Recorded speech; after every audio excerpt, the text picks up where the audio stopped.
Hello and welcome back to Financial Clarity for Doctors, everyone. This is Rachelle Vanderzanden here with Corey Janoff, Hello, hello. co-host extraordinaire. hmm I don't know how Okay. extraordinaire I would be, but co-host something. Co-host.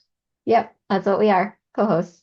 Okay, so yesterday was December 9th. We're recording this on December 10th, and we got some updates on student loans. So we thought that that might be valuable to talk about a little bit. We've kind of been waiting forever to find out what will officially happen with the SAVE plan, which is one of the income-driven repayment plans that a lot of people were using, especially to work towards public service loan forgiveness or other loan forgiveness programs. And there was some court battles about it for a very long time, and it seemed very obvious that the Trump administration was not going to fight to keep that plan around. So they have officially announced a settlement where they will be ending the SAVE plan. In the press release from the Department of Education, they mentioned the word illegal like 16 times, where they referred to the Biden administration's illegal SAVE plan. It was like very aggressive and kind of funny, honestly. But like ultimately the courts decided that the Biden administration or the Department of Education couldn't just implement this new repayment plan and make it easier for people to have their loans forgiven and have a lower payment amount and things like that. So now the Department of Education has to unravel all of that.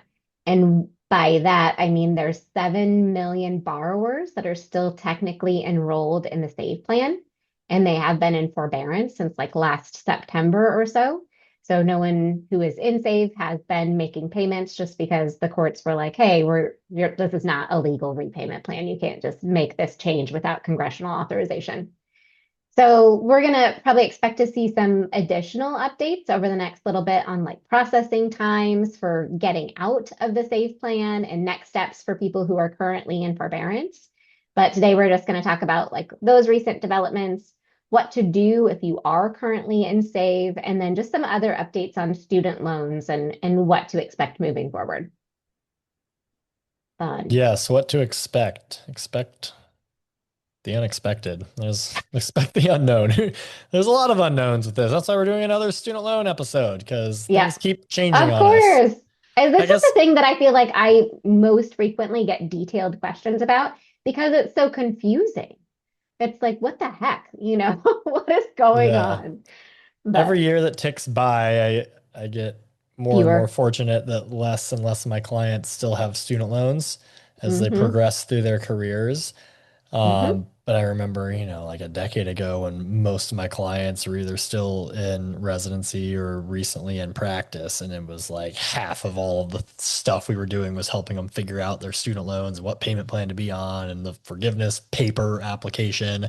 Now it can be done electronically, which is nice, easier to track. But yeah, it's so if you're on the save plan, which some of you are, odds are you're currently in forbearance. I don't, are people even able to make payments if No. desired? I So mean, even, they can make payments, but they're not required payments. So it's just like putting yeah, extra that's what I money towards mean. your Like loan. just to Yeah, try and keep the interest at I think bay. so. They're just, Mm-hmm. then they don't count towards PSLF, I don't think, Nope. because it's an illegal plan.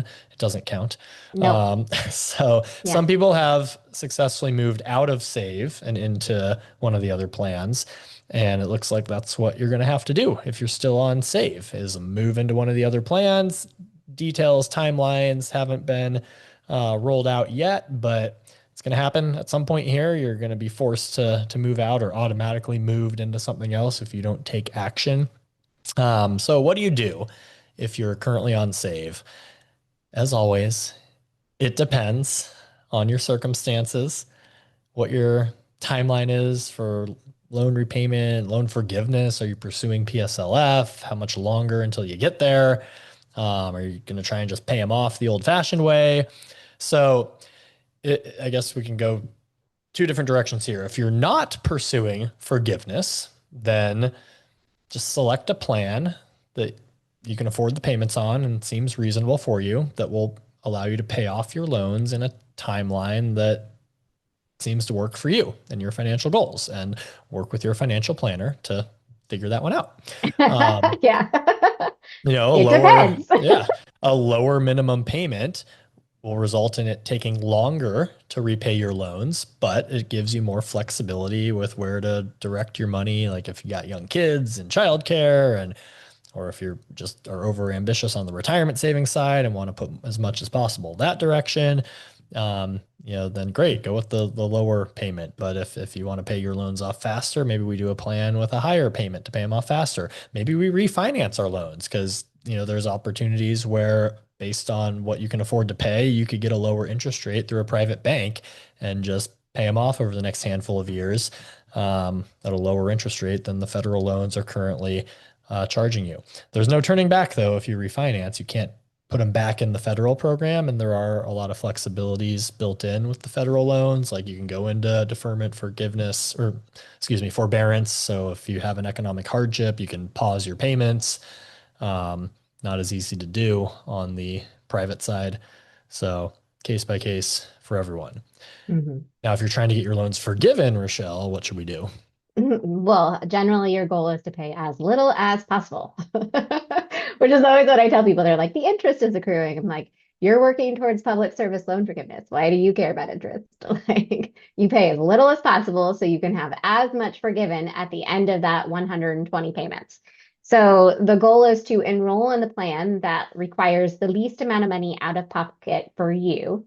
It will probably mean that you should move into a different income like driven repayment plan. So it looks like the Department of Education is going to require you to file for that. So you file for a new income driven payment plan and you have to recertify your income. So if when you went into forbearance, you were a resident and now you're an attending and your salary is much, much higher, your payment is also going to be much, much higher. I think one thing to keep in mind is that your payment amount is generally based on your prior year tax or like your most recent tax return. So if you know you're going to have to recertify your income and you know your 2024 income was lower than your 2025 income, it could make a lot of sense to apply sooner than later because like your 2024 tax return is going to show lower income than 2025. And that's only like if your income has been increasing. So there might be some incentive to kind of get this done quickly. There can potentially be other things that change, like your taxable income. So what if you got married? What if in 2024 you were a single filer and your income was $130,000 per year, but then during 2025 you got married and now your joint household income is $340,000 per year? That would be kind of another incentive to maybe apply sooner so you can use your 2024 tax return and your payment is a bit lower.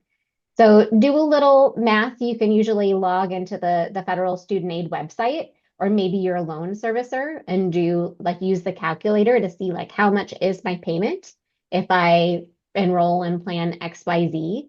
For a lot of people, pay as you earn may have the lowest payment, and that payment's not gonna, or that payment plan is not going to be around forever. They're going to phase it out eventually, but it's okay to use that payment plan in the interim until it's phased out. So you can still use that one.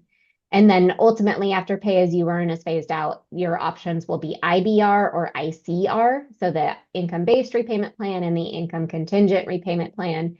And then the income based plan will usually have like a lower payment than the ICR plan. The one other thing you can potentially do, and this is something I would suggest you like reach out to your loan servicer about directly because it depends on your loans. But for some people, you can also enroll in the standard repayment plan if that payment is actually lower than an income-based repayment amount and still have those months count towards public service loan forgiveness.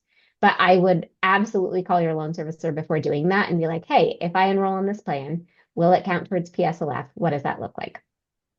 So yeah, I think it's really in 2028 that we have to start. I think pay as you earn is being phased out in 2028, and then you'll have to use IBR or ICR. And then they have that new payment plan that's going to be introduced, which is the WRAP plan. But that payment amount will be a lot higher too. So probably won't make sense for most people.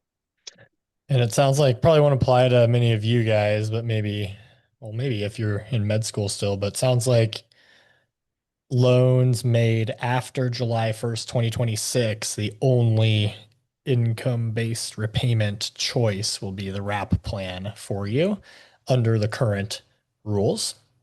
Yeah, for new subject to borrowers. change for new Yeah. borrowers. So Hmm. existing loans, you don't have to worry about it. But if you take out loans starting in the 2026-2027 academic year, um, that wrap one will be the only option to go into. I'd be curious to see how that works with people who have like some loans before and some loans after. And like, do they split it between two different payment plans? Like, that's going to be complicated. But Yeah, yeah, maybe you got some that are on IBR, some that are on wrap. I don't know. yeah. I guess the one other thing about the safe plan is if you are still in the safe plan or you were in the safe plan and you had some months before you switched into a different payment plan, so you have some months of forbearance, when you reach 120 months of qualifying employment, including those months of forbearance, you can potentially apply to like buy back those payments, which just means like, hey, I was on forbearance. I would like to make the dollar amount payment that would have been equal to those payments. So I'm now at 120 and I can have my loans forgiven now. That buyback process has not been very smooth for people, but it's a process that exists. It's just, it seems like people are applying and the processing is incredibly slow. Like the Department of Education is not prioritizing processing those applications. So it's taking like, 6 months plus for most people to have those applications reviewed and potentially have their loans forgiven. It So, seems the yeah, whole forgiveness process seems kind of randomized too. Like I've had some clients yeah, waiting for probably close to a year now for word, and others that have applied for forgiveness more recently and gotten their loans forgiven. So yeah. it's like, I don't know if they just throw your names in a hat and randomly draw them out to see which ones to process or what the deal is. It could be But that some of those people where it took a long time had the buyback thing going on. Maybe they just didn't mention it, yeah, or maybe they didn't fill out their forms properly or something. that could I be don't too. know. Yeah. Maybe it depends Yeah. on the loan type or the plan they were on. I'm not sure. But yeah, document everything and Yep, save for sure. receipts. Let's see. Few other updates. Mhm. So we got the save, obviously started accruing interest in August. For those of you worried about PSLF going away, I wouldn't worry. It's probably not going away. The current administration has tried to make it more restrictive. Hmm. Um, but as indicated, I think everyone who's currently pursuing it is more or less grandfathered in. Changes are only impacting new borrowers after next year, but even those new borrowers, they're still eligible for PSLF. Um, Hmm. there's just more stringent requirements um, And less than payment plans to choose from. yeah, and less payment plans to choose from, but the plan in and of itself is still available. Um, the it'll be interesting with the OBBBA, One Big Beautiful Bill Act, the cap on borrowing limits. So moving forward, what is it, 100,000 for undergrad, 200,000 for grad school, or Yeah, and it's 200,000 like total 50K per year for grad. I think it's 200,000 total, but like across 50K per all of year them? for grad school. Yeah. Yeah, something like that. It's kind of wild if you're thinking about going to med school. Yeah, so it'll be interesting to see, how universities adapt. We started to see some med schools offer free tuition. They get some big donations and aren't charging for tuition. Obviously, you gotta get accepted there, but it's essentially like a big scholarship. I wouldn't be surprised if we see more of that. These billionaires donating money. Like I think the latest one was one of the Waltons, Walmart heirs, who started a med school in Arkansas, and the first 5 classes will be tuition free.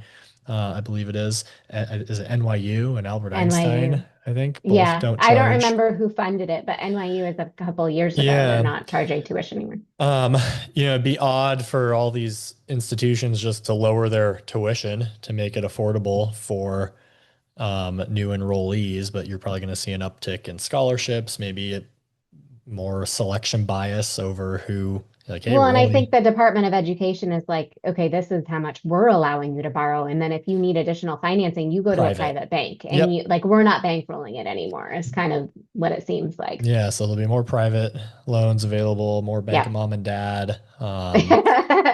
You Oh, know, mom and dad, they're going to be in a rough spot. yeah, you'll probably see some socioeconomic selection bias of, hey, we're going Yeah. to admit people, but we only have this many spots reserved for people below this income bracket. And, if you can afford the full tuition, you got better odds of getting accepted. Mhm. Um, so yeah, it will be interesting to see for sure with those loan caps and limits on repayment options. So let's see, processing times been slow, still slow. So slow, Stay so on it. slow. It's nice that it's all done electronically now, and you can keep an eye on where things are at in the process, and you don't have to worry about did they lose my paper form that I mailed in. Um, so that there are electronic records, which is helpful. Um, for a while, it was going pretty quick, but about a year ago, everything kind of slowed to a halt. And we're still Maybe with seeing, some massive layoffs in the Department of Education, yeah, I think they perhaps got a few less people processing a few applications. less. Maybe they'll be able to implement some AI review tool to like speed Good through all those grief. applications and pick it up, but I don't think they have an Doesn't seem incentive. like that's likely. Yeah, they don't want to approve forgiveness faster than they have Well, to. but it's not even that. It's like, so it's not just the applications for loan forgiveness that are going very slowly. It's also like people trying to enroll in new payment plans. So That too. when they announced that the people who are on the safe plan and in forbearance were going to start accruing interest, they really encourage people to enroll in like a new payment plan so they could start making payments. And like so many of those applications haven't been processed, just that application for a new repayment plan. Like it's so slow. Like it's been painfully slow. Yeah. Um, yeah. What are you gonna say? I guess on the positive, the income recertification date keeps getting Yes. pushed out. Okay. So So positive news about the Department of Education being in shambles. Sorry. I like this part. But if you are already in an income-driven payment plan and making payments, you're not in forbearance. You're in like pay as you earn or IBR or whatever it is. It seems like most people have continually had their income recertification date pushed out. And usually when they do that, they push it out a full year because they don't want to process everyone's application at the same time. So they're not pushing it out 3 months so that we have like a whole bunch of applications to process in 3 months. But right now, it seems like with most of my clients, their dates have been pushed out to like mid 2026, maybe early 2027. And if they can't get their act together and kind of start processing paperwork in a more timely manner, it's very possible that that gets pushed out again. I have some clients, they entered practice summer of 2020 and they're still on a residency level repayment. Yes, And it's so do I. phenomenal. It's like, hey, you got like 6 payments left till forgiveness. And so I wouldn't worry too much about making any changes because you're still paying 300 a month and you're going to get all these Yeah. forgiven in due It's time. like keep doing what you're doing. Do not do anything if they don't tell you to do it. Like if they tell you to and you have to recertify your income, awesome. Do it, jump through the hoops, make some higher payments that are much closer to your income and make sense for you, really. Like that's probably the payment you should have been making for a while. If you have loans and you're making a payment and you're not sure when your income recertification date is, I found that the easiest way to look for that is like either on your student loan servicer website or on the studentaid.gov website. You should be able to find documents. And I think in the spring, there was one that said like important loan updates or something like that. And if you open that document, it should have like a date that says your next date of income recertification. So yeah, it's in there somewhere. You should be able to find it. Yep, should be. Yeah. Um, we have had people get their loans forgiven despite all the chaos, so Even this year. it still works. Yep. But save receipts, mark down dates, document. Hopefully you don't run into any issues, but if you do, you can pull up that documentation to make your case. hmm Um, but yeah, the PSLF still alive and well. It's just moving a little slower than it previously was. So Yeah. the previous administration did a great job of revamping and upgrading studentaid.gov, the website, the process, and everything was more streamlined and it was fantastic. And then, last year or so, it's kind of been chopped down a little bit. Website's still good, but it's just hmm moving slower for people trying to get action items addressed. Yep. I think the save plan definitely like threw a wrench in the works. Like that was obviously not I mean, maybe it was somewhat predictable. People kind of expected that there would be some court challenges, but yeah. There we go. Well, good luck. Reach out if you have any questions Yeah. and share with your friends that have student loans. Awesome. Thanks for listening, everyone. We'll see you next time.